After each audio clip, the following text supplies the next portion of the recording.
Once upon a time in the heart of the African savannah, there was a kingdom ruled by King Adewale. His realm was vast and prosperous, filled with verdant landscape and teeming wildlife. He was a just and benevolent ruler, loved by his people. However, his heart carried a deep sorrow for his beloved queen, who had died giving birth to their only son, Prince Jabari. In Jabari, King Adewale saw the living memory of his dead wife, and he cherished the boy more than anything. Years passed, and as Jabari grew, the kingdom continued to flourish. Despite his privileged life, Jabari remained humble and kind-hearted, always ready to lend a hand to those in need. His mother's gentle spirit seemed to live in him, bringing warmth and joy to the palace. However, the king Adewale knew that both he and his son needed companionship and a nurturing presence, so he eventually remarried. The new queen Eshe was a woman of striking beauty, but beneath a charming exterior lay a heart of stone.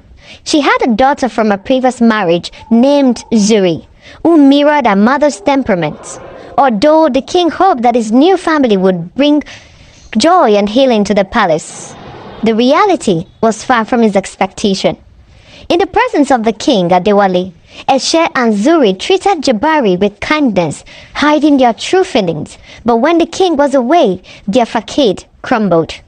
Eshe saw Jabari as a threat to her daughter's potential rise to power and treated him with cruelty and disdain. She forced Jabari to perform the most grueling chores, often without food or rest. Zuri, taking cause from her mother, delighted in belittling Jabari, mocking him at every opportunity. Jabari, though resilient and strong-willed, found the spirit burning under the constant torment. He longed for his father's protection, but he didn't want to burden him with his troubles.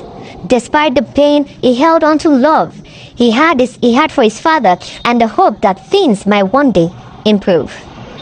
One night, after a particularly harsh day of labor and insult, the Prince Jabari decided he could bear it no longer.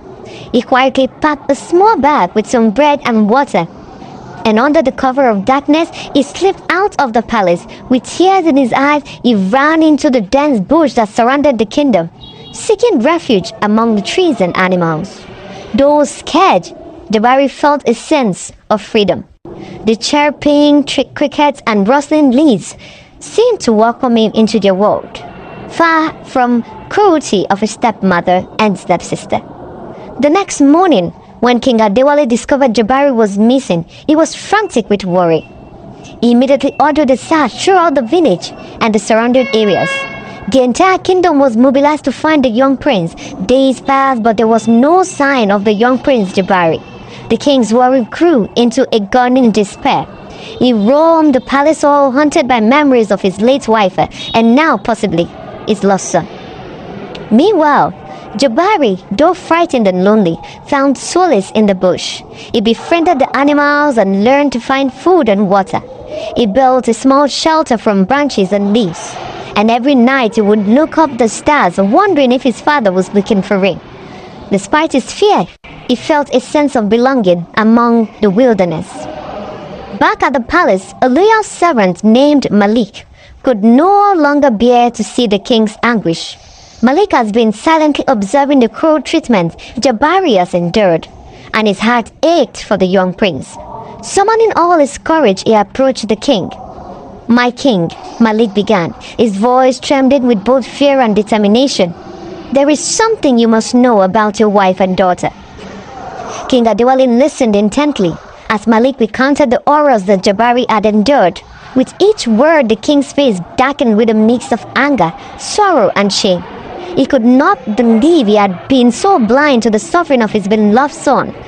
"We must find him," the king declared, with newfound resolve. "He must know he is loved and saved." Guided by Malik, the king and his most trusted men ventured into the bush. They called out for Prince Jabari, their voices echoing through the dense foliage. Hours turned into days as they combed through the wilderness, never giving up hope. Finally, after what seems like an eternity, they found him. Jabari was huddled beneath a large baobab tree, his eyes wide with surprise and relief as he saw his father and the search party.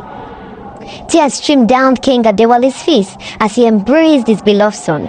"I am so sorry, Jabari," he whispered, his voice breaking. "I should have protected you." Back at the palace, the king confronted Eshe and Zuri. Their treachery was exposed and they were banished from the kingdom. The entire court watched as they were escorted out, a stark reminder of the consequences of cruelty and deceit. From that day on, King Adewale vowed to be more vigilant and to cherish his only son above everything else. He realized the importance of truly seeing and listening to those he loved. The bond between the father and son grew stronger, and the palace, once filled with hidden malice, became a palace of peace and love once more. Jabari, now safe and surrounded by those he genuinely cared for him, flourished. He continued to display the kindness and humility that had always defined him, becoming a beacon of hope and compassion for the entire kingdom.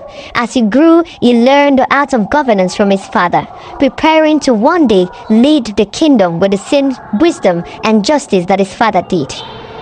The kingdom, under the united and watchful eyes of King Adewale and his beloved son Prince Jabari, thrived more than ever. The people rejoiced, knowing that their future was secure in the hands of their compassionate rulers. And so the memory of the gentle queen lived on, not just in Jabari, but in the hearts of all who heard his story and witnessed the enduring love between the father and the son. Thank you. I hope you enjoyed the story. If you would like to see more of our stories, please subscribe, share, and like.